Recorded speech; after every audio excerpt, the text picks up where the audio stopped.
Hello, everybody, and welcome to another episode of Talking Trash with Trash Panda. I am your host, Trash Panda, and today we're going to be talking about a couple of things. More importantly, we're going to get one thing out of the way that I've been meaning to talk about for quite some time.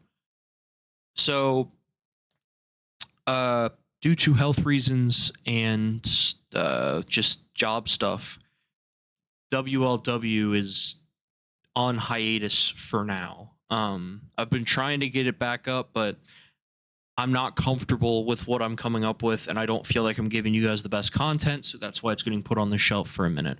What does that mean for RCW? RCW, we're smooth sailing. We're not gonna stop with RCW. RCW is seemingly it's working, so there is no reason for us to do anything about changing any of that or so that is going to continue on, and hopefully WLW comes back sooner than later. It's just I need time to get other shit and together, and doing a show every week like WLW, I don't have that time to do. So without further ado, the reason you're all here is most likely because the May 25th episode of Monday Night Raw. I am sorry that there was no NXT episode last week. I meant to watch NXT, same thing with tonight, but I just didn't have time. But we're going to start with Monday Night Raw.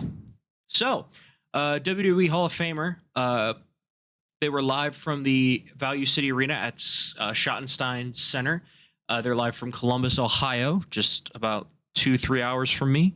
WWE Hall of Famer Paul Heyman opened the show, and he said that he's here to hype up a match that doesn't need hype. He is here to talk about the biggest rematch in professional wrestling history, Oba Femi versus Brock Lesnar. And if you know me, I'm a huge Oba Femi guy, and I'll talk about what he says in a moment. Heyman tells the crowd to shut up, and he says this Sunday at Clash in Italy, Oba Femi will get conquered by the Beast Incarnate.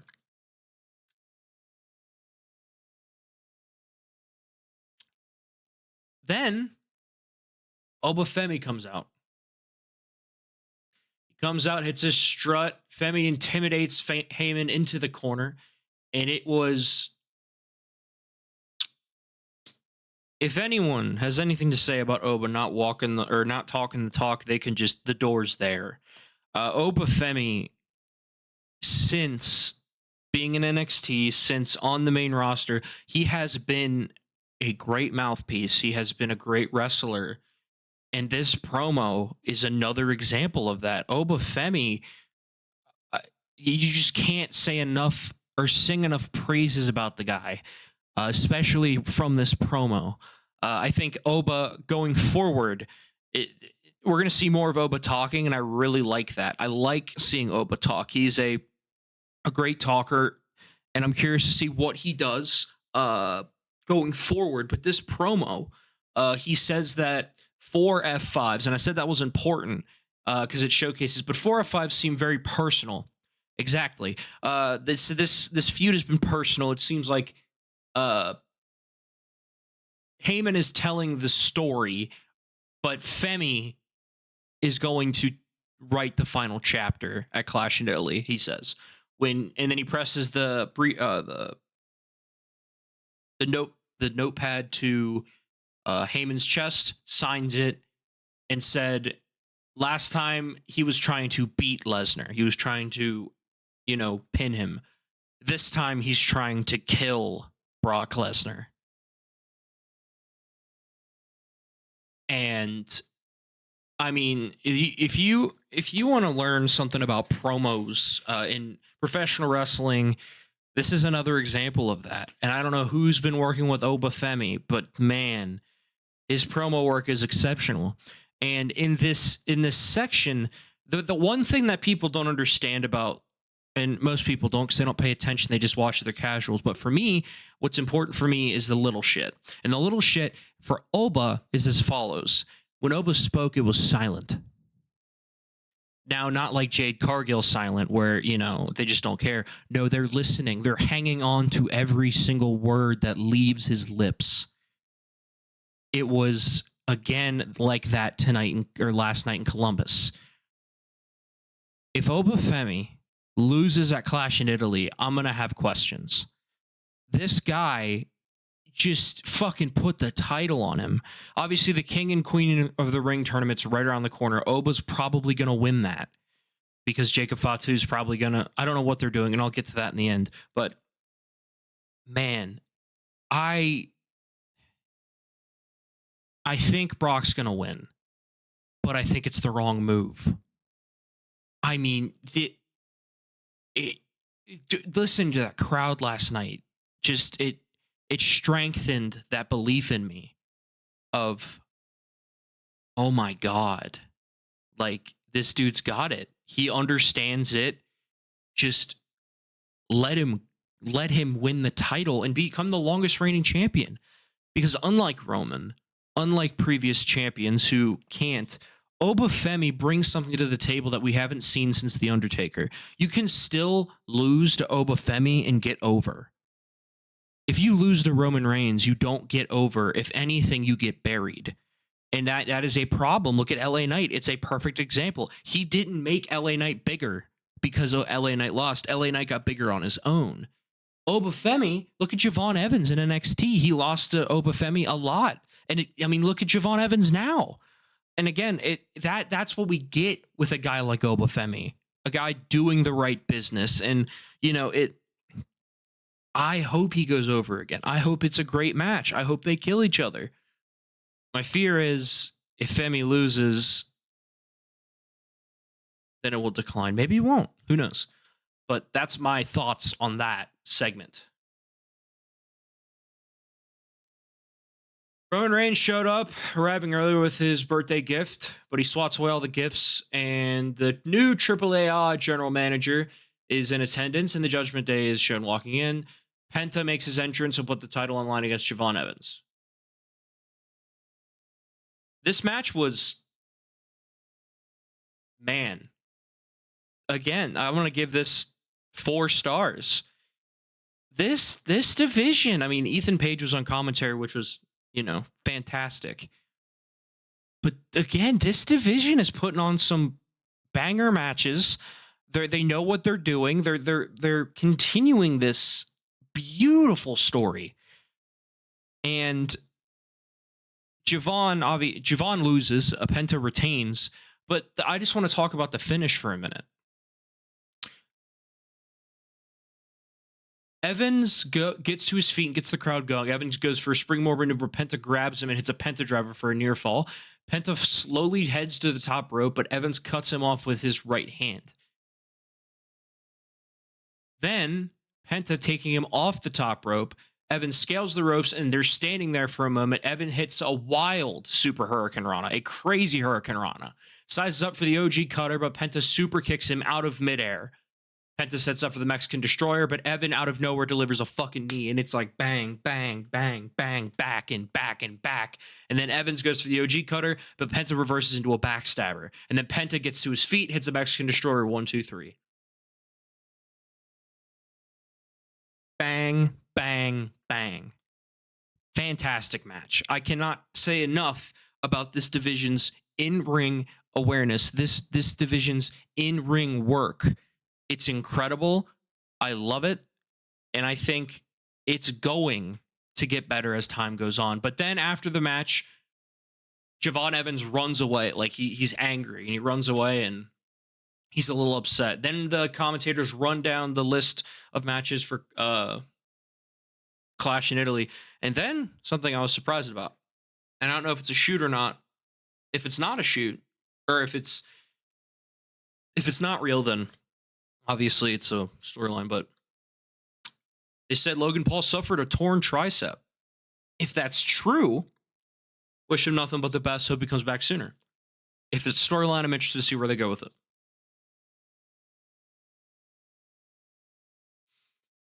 Heyman is looking at Brock Lesnar. Meanwhile, in the Vision's locker room after the fact, Theory says, what is he going to do? He's acting like a lost puppy, and he doesn't know what he's doing. And Heyman says, you can defend it with any member of the Vision. And he says Theory will now be tag champion with Braun Breaker, which I'm a little confused because if it's not, if it's a real injury, then I understand you have to pivot, you move, you go different directions. But if it's a storyline angle, what are they doing? Like, Braun Breaker could be a world champion. He should be feuding with Roman Reigns. He should be feuding with Cody Rhodes. Not in the tag division with Austin fucking Theory. I mean, am I the only one that thinks that? I mean, unless it's an actual injury, then you have to pivot, and obviously it makes sense. Theory says he wants to take people out. He takes out Joe Hendry. And Hendry gets his ass beat. And then Seth Rollins, Dawkins, and Ford have a segment. And it sets up a match later tonight, a phenomenal match between Ford and Seth later on in the evening. And it was a good segment. It was just, again, Montez Ford just showcasing why he's good. Finishing this promo with, "I never stabbed my brothers in the back," because he's his brother's keeper. And I was like, damn, okay. All right. I like this. I like this little, and then went back and forth. And then Ford wants to show Rollins who's the best. Rollins asks if that's a challenge and accepts it. Dawkins is like, "Wait, guys, what are we doing? Come on. We don't need to be doing this. Not with the Vision." And I was like, oh, this match is going to fucking cook. Great segment. Then you have Javon Evans walking backstage, and he apologizes to Penta, but Penta shakes his hand and Evan walks off. Then Penta and Rey Mysterio have a bit of a thing where Penta says, "Congratulations on becoming the general manager of AAA." And Penta says that he wants to face Mysterio for the IC title. And he says he's going to go talk to Adam Pearce. It's a nothing segment for the most part. It just sets up something later in the show. Judgment Day heads to the ring as Raquel Rodriguez and Roxanne Perez will be in action. Judgment Day versus Roxanne Perez. Judgment Day and versus Bayley and Lyra Valkyria. It's like a 3-star match. It was a good match. I don't really have much to say about it. Bayley wins by roll-up. It's an okay match. Like, I don't have anything to say on it. Next up, Raw General Manager's pleading with World Heavyweight Champion to let him fire Jacob Fatu, and Roman Reigns says no, there has to be consequences in this contract. If Fatu loses, he has to serve him, or Pierce will get his way. If Fatu beats him, he wishes Pierce luck because they're all screwed. We'll have this contract signing with Roman Reigns, Jacob Fatu tonight. All right, I'll start my rant, and then I'll pick it up in the main event segment. What are we doing? What?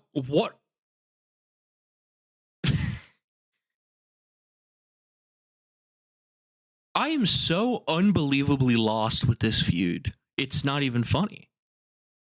Like, if Pierce is pleading with Roman. Pierce is the GM. Pierce can fire him whenever he wants. Why doesn't he just do that? It's a dumb fucking story that, oh, well, I just want to listen to what the World Heavyweight Champion has to say. It's like, bro, if you want him fired, just fire him. You're the GM. You have that power. Like it. And then if Fatu loses, he has to serve Roman. And we'll get into, because even Jacob says it later on in the show, like in the main event segment. But isn't that counterproductive? Because Jacob still has a job. So lose or win, he still fucking wins. It makes no sense. Like, why is that the punishment? If Jacob loses, Jacob should be gone. That should be the stip, not whatever the fuck this is. Like, and then he says if Fatu beats him, we're all screwed. How? Like, what do you mean? You're not the one holding all the fucking cards here. Like, I mean, I get it. It's a storyline, and I'm being a bit nitpicky, and I get it. But it's stale. Like, it's supposed to be the main event. It's supposed to feel like one. And week in and week out, it's the same bullshit over and over and over again. And then we get to the point where we're here. And I'm just sitting here and I'm like, dude, like, what the fuck are we doing? You know? That's my take on it. And I'll get more into it later. Next up, LA Knight's walking backstage. We'll see him in a bit. Michael Cole thanks all who have been, does the Memorial Day thing. Again, thank you for everyone who ever served and is currently serving.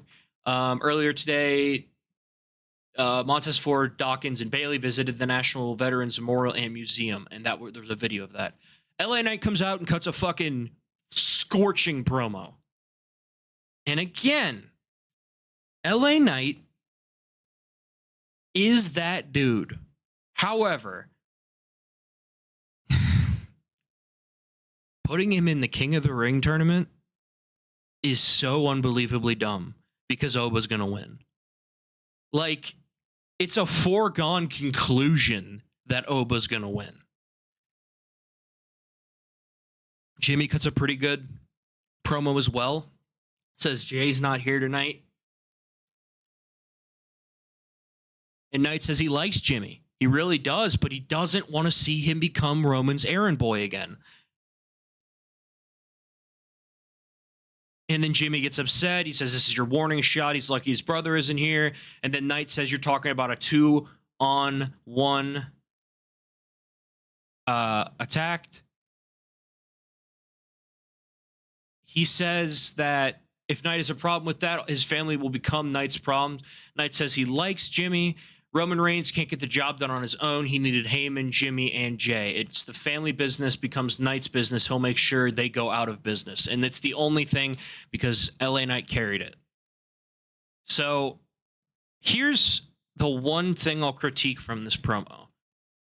Roman Reigns beat CM Punk without cheating. He got the job done without Jey Uso, without Jimmy Uso. So that doesn't make any sense. There's no case segment. I'm worried what they're going to do with LA Knight, but that's what I got to say on that front. Next up, Raw General Manager Adam Pearce and Rey Mysterio are talking about an IC title match between Penta and Rey Mysterio.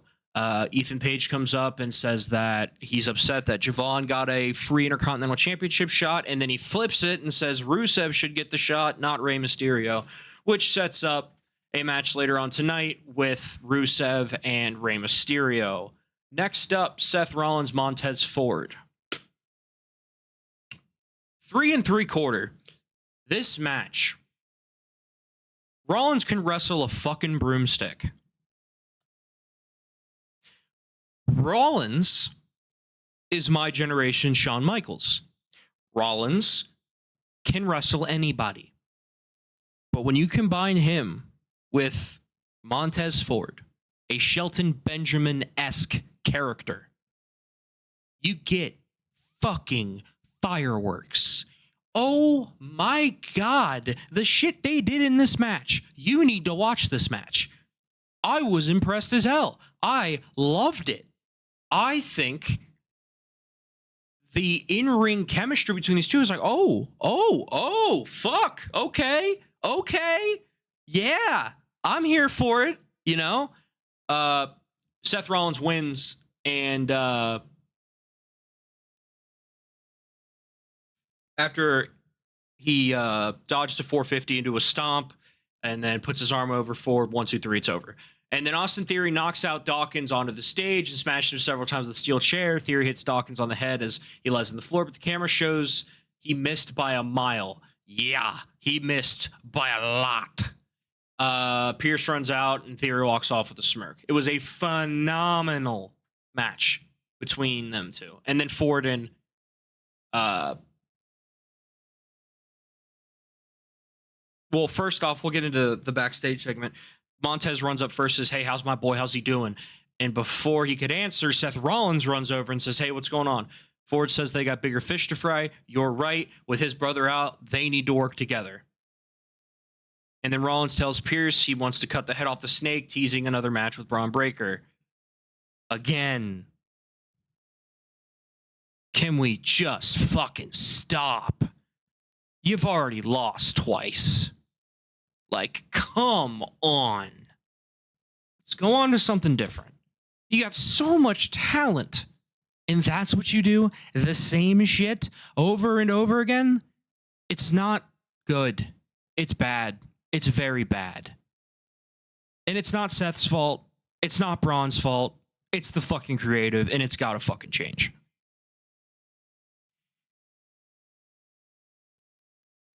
Next up, we have the number one contenders match between Rusev and Rey Mysterio. This is a 3.5 match.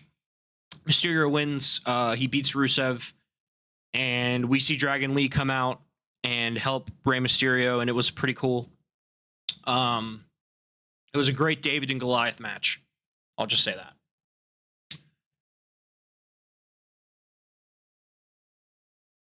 Now we talk about the thing that's going to piss me off because Roman Reigns comes out to the ring after Jacob Fatu signs it, and then he starts throwing the tables and shit for some reason. It was never explained why. And then Roman says he signed a blood oath. He can't touch me until Sunday.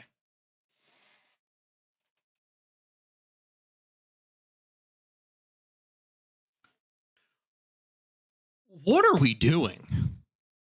Like, you made Jacob Fatu look like a fucking badass. A guy that's unstoppable, unbreakable, unbeatable. And then you do this. What are we doing? Like, this was a great segment, but I already checked out of this. Like, you know, he says, Jacob even says, and Romans goes, if Fatu can't beat me, he will serve me and learn from me. And time, he will love his tribal chief. So we're doing the solo storyline all over again. This makes no fucking sense. Like, legitimately zero. Listen. I want this match to be good. I want this feud to be good. Don't get me wrong. But this is not the way to go about this.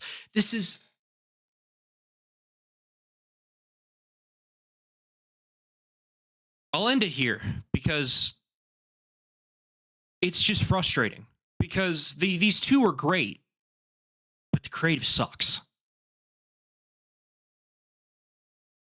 This was a 7 out of 10 Raw because of the matches. The segments were meh, but the ending just, again, it's...